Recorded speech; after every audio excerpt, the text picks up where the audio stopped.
Começou em uma primavera, quando os açafrões abriram seu caminho com força através da dura crosta do solo e os brotos esticados de árvores se desenvolveram lentamente em direção ao sol.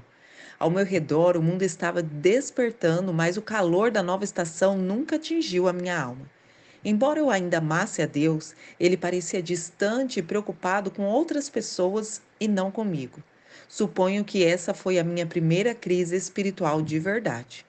Criada em um lar cristão, eu aceitei a Jesus aos 4 anos de idade, imagine. Eu amava a Deus de toda a força e sabia que Ele também me amava, embora às vezes eu me perguntasse por quê. Vagarosamente, ao longo dos anos, em primeiro lugar, por causa da minha falta de conhecimento, pequenos fios de incerteza foram tecidos em minha alma e, de forma gradual, se entrelaçando sozinho, formando então um escuro véu. Naquela primavera, depois de 15 anos de ministério integral, eu comecei a lutar contra a dúvida, especialmente na área da oração. Deus não parece responder minhas orações como devia. Pede-me dar-vos-á. Ele prometeu, mas eu senti como se houvesse algum portão de pérola marcando a minha oração, devolvendo assim ao remetente. A minha amiga não foi curada do câncer terminal. A minha mãe continuou a sua luta depois da cirurgia no coração, e até mesmo os pedidos mais simples não eram mais atendidos. O meu furgão, por exemplo, ainda fazia um som estridente, insensível a todos os esforços dos mecânicos e seus trabalhos de lubrificação. E o aquecedor não funcionava direito também. Outras pequenas coisas continuavam dando errado. Nada de grande importância, mas o suficiente para me manter preocupada e, claro, distraída. O furgão provou ser o teste final. O inverno voltou à montanha e fui ver minha mãe, que estava batalhando contra a depressão. Havia passado um ano desde a sua cirurgia e, apesar da dieta vegetariana, o seu nível de colesterol continuava alto. O remédio causou terríveis alterações de humor e dores no peito. Ela estava disposta a desistir. Preferiria estar com o Senhor, ela me disse. Se a qualidade de minha vida for reduzida, não faz sentido mais viver. Nós choramos, nós oramos juntas, e eu queria ser compreensiva e incentivadora, mas eu me sentia muito frustrada. A minha mãe estava disposta a acabar com tudo porque ficou sem fôlego após recolher ervas daninhas para ervas daninhas e limpar a casa. Mãe, não são suas ações que fazem ser quem você é. Eu disse a ela com lágrimas. Nunca foi assim. Eu a amo como você é e eu preciso de você. Por favor, não desista. Na noite seguinte, ela parecia tão pequena e frágil enquanto se apoiava em meu furgão para me abraçar, e eu tinha vindo para encorajá-la, ajudar a consertar, e de alguma forma o curto-circuito emocional que transformou a minha mãe, que antes era positiva, em uma pessoa negativa e sem esperança, mas a visita curta havia terminado, dividida em um impasse. Você conseguiu subir o vidro da janela? Perguntou ela. Um dia antes, ela havia abaixado o vidro elétrico do furgão e assim ele ficou, repelindo todos os nossos esforços criativos para fechá-lo. Não, mas eu estarei bem. Eu dei-lhe então um último abraço, olhei para os céus. A neve tinha começado a cair e as nuvens estavam em curvas, como ares de tempestade. O mecânico do posto de gasolina não conseguiu também ajudar. Então eu coloquei uma toalha na porta do carro e eu fui embora da cidade indignada. Indignada com o vidro da janela que não saía do lugar, indignada com a minha mãe que parecia ter desistido, mas acima de tudo, indignada com Deus que parecia não prestar mais nenhuma atenção em mim. Tudo bem, Deus, eu orei. O Senhor disse que nada tenho porque nada peço. Então aí vai. Por favor, Senhor, faça o vidro subir. Eu já tentei de tudo. O Senhor é o único que pode me ajudar. Eu juntei uma soma razoável de fé e pressionei o botão no braço da porta. E nada. O vento açoitava pela janela, arrancando a toalha de seu lugar no momento em que eu chegava na rodovia. A neve gelada estava ao redor da toalha, oscilando de dentro do carro. Senhor, tu sabes que meu aquecedor não funciona e são 241 quilômetros até minha casa. As lágrimas se derramavam enquanto eu tentava, e eu estava ali para fechar o zíper do meu casaco com apenas uma das mãos. Então eu disse: Ó Senhor, diz que suprirá todas as minhas necessidades. Então, de acordo com as suas riquezas em glória, eu só preciso de um pequeno milagre. Por favor. Eu parei por um instante, como se estivesse dando um tempo para minha oração chegar aos céus. Os meus olhos se fecharam por meio segundo enquanto eu pressionava o pequeno botão preto. Nada. Frustrada, eu desviei o carro para o acostamento da estrada, pisei com força no freio. Excelente! Eu saí do carro, eu bati a porta. O vento estava cortando o vale de um lado para o outro e cobria a estrada de neve. Eu tentei tirar a toalha e remover a frágil capa do banco de trás. Se tu não cuidares de mim, eu cuidarei. A hostilidade queimava em minha garganta. Sufocava-me enquanto eu violentamente dizia palavras cheias de ira, desenvolvida durante um verão e um outono espiritualmente gelados. Como posso saber que tu és real se não responde a uma pequena oração? Eu estou desesperada e tu estás em silêncio. Eu estou furiosa, mas parece que não te importas comigo. No começo do mês, eu havia dirigido por 24 quilômetros com o vidro da janela baixado em uma temperatura abaixo de zero. Eu levei horas para me aquecer novamente. Entrei naquele carro, me enrolei na capa do assento traseiro e me preparei para uma viagem miserável. Por fim, eu desliguei até o aquecedor, visto que o ar morno apenas piorava o frio. Desabou sobre nós um silêncio desconfortável. Meu amigo desleal não parecia interessado em conversas, então eu passei o resto da nevasca sozinha, lutando debaixo do manto da ameaça da escuridão. Sintonizei uma rádio cristã e ouvi as pessoas falando sobre o amor de Deus. No entanto, pela primeira vez na minha vida, eu duvidei que isso fosse verdade. E eles já me questionaram? Será que a dúvida sobre a soberania de Deus já balançou o coração deles também? Era tudo novo para mim. Esse frio, a opressão, o ceticismo. O relógio do rádio marcava 11 horas da noite quando finalmente cheguei em casa. Eu dirigi devagar durante a maior parte da viagem, olhando atenciosamente através da neve ofuscante, à procura de algum sinal de faixa divisória da estrada. Mas, em algum lugar ao longo dos quilômetros gelados e atemorizantes, eu perdi a minha raiva. Ela se dissolveu ao último resíduo da ira quando eu percebi, 40 quilômetros antes de casa, que eu estava aquecida. Eu estava aquecida de verdade. Embora meu nariz parecesse esfolado pelo vento e minhas bochechas estavam formigando, o resto do corpo estava extraordinariamente confortável, milagrosamente confortável. O pai havia me ouvido, o pai havia me respondido, não do jeito que eu pedi e certamente não do modo que eu planejei.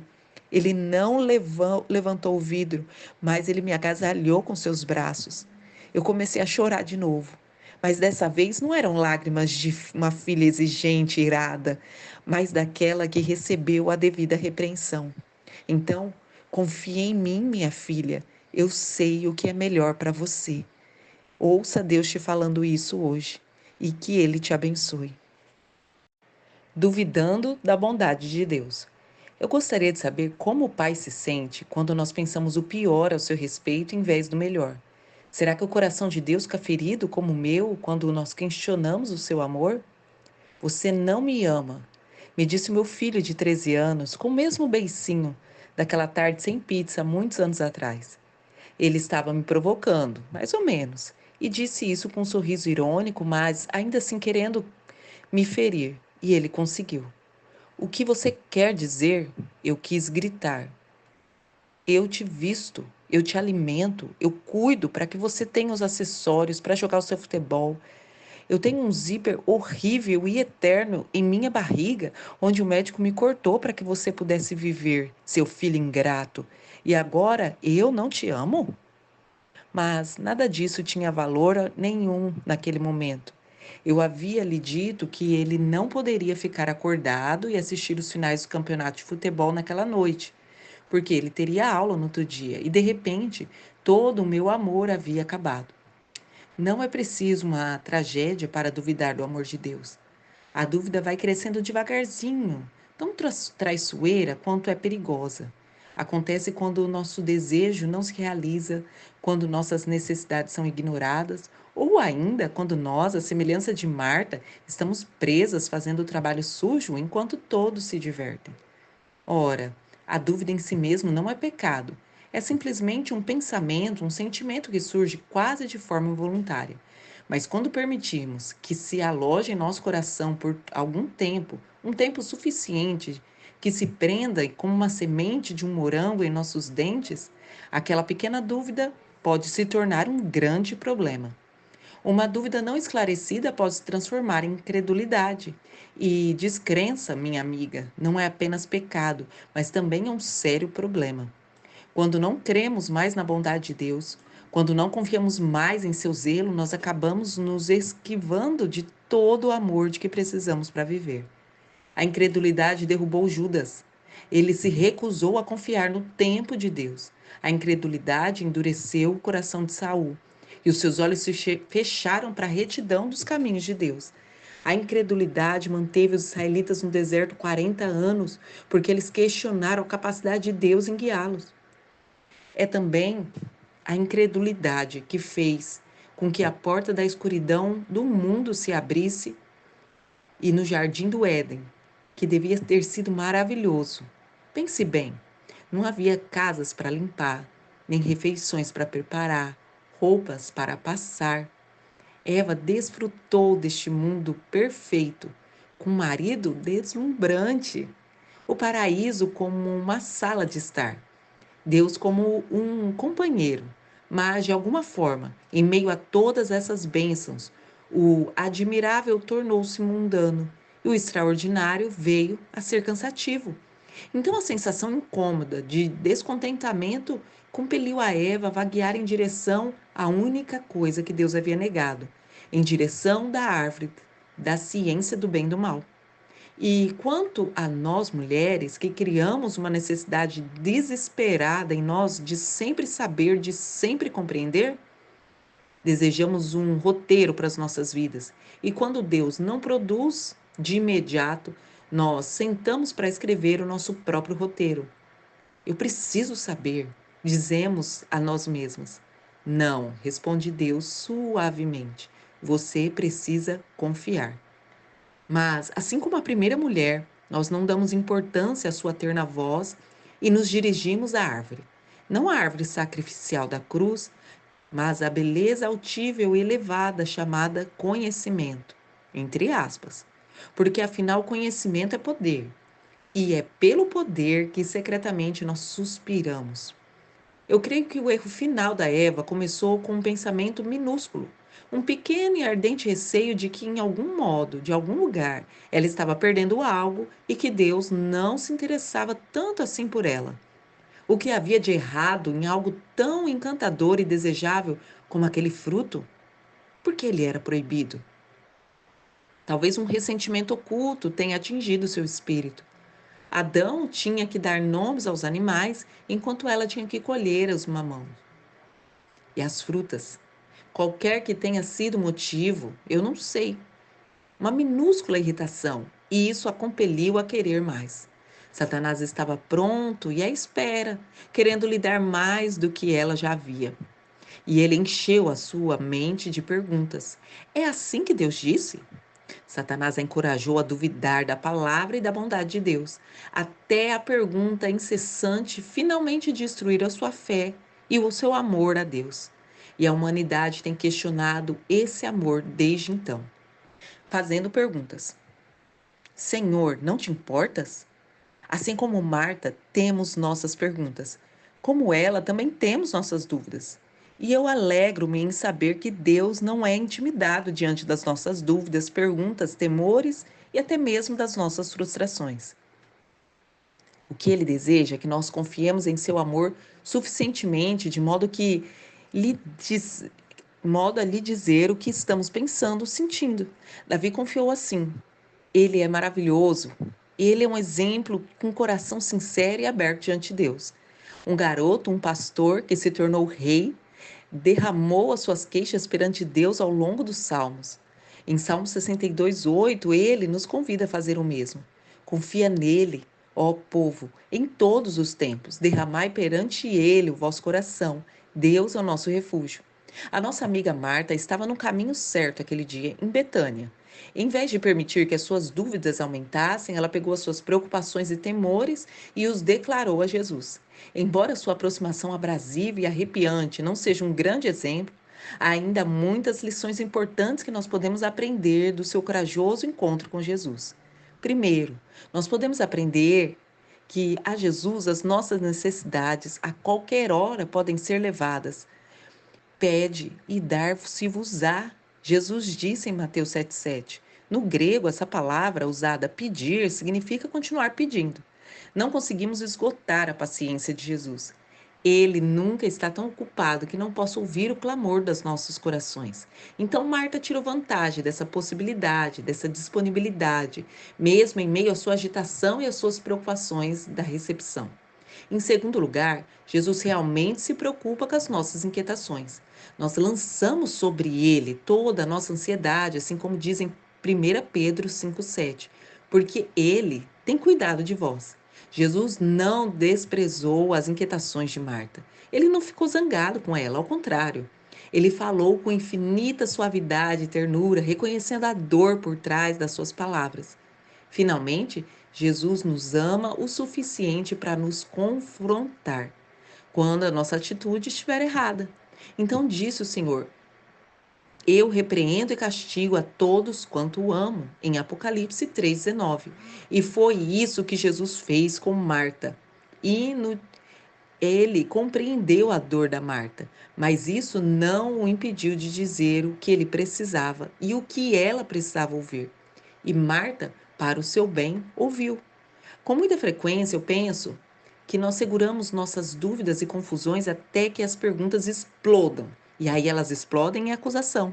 Nós queremos lutar com Deus, enfurecidas com a nossa situação. Então, a natureza humana nos faz que correr e se esconder, acalentando as nossas injustiças permitidas e lambendo as nossas feridas. Mas Marta não fez isso. Ela relatou seu caso, porém ficou mais um pouco para ouvir o parecer de Jesus. Embora ela o tenha acusado de omisso, ela sentia necessidade de ouvir a resposta dele. Ela desejava deixar o resultado nas mãos de Jesus. Eu amo a compaixão de Jesus nessa história. Ele viu a situação da Marta, ele compreendeu aquela queixa, mas a amava demais para deixar ela fazer aquilo.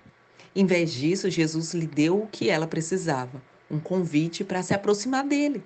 De braços abertos, ele convidou a mulher agitada a deixar as suas inquietações, os seus cuidados e encontrar um refúgio nele. Quando você tiver dúvidas, quando tiver perguntas, não há lugar melhor para ir do que nos braços daquele que tem todas as respostas. As respostas para a pergunta: Senhor, não te importas? É claro que ele se importa. Foi por essa razão que ele veio. Se eu fosse Deus e quisesse fazer contato com o homem, faria uma visita. 1 ou 2 semanas antes do evento já haveria muita propaganda. Atenderia as principais cidades e antes de voltar ao meu confortável trono celestial, seria apenas um tempo suficiente para atrair a atenção das pessoas, endireitar as coisas. Então eu ia sumir de repente e estaria bem longe daqui. Quem em juízo perfeito deixaria o céu para viver na terra? Seria como se um fazendeiro vendesse uma casa aconchegante para viver no chiqueiro. Ou como disse Bill Gates, abrisse mão dos bilhões da Microsoft para cuidar de um carrinho de cachorro-quente, ganhando um salário mínimo. Impensável, não é? Mas foi exatamente isso que Jesus fez. Deus se tornou como um de nós para que, quando perguntássemos, Senhor, tu te importas?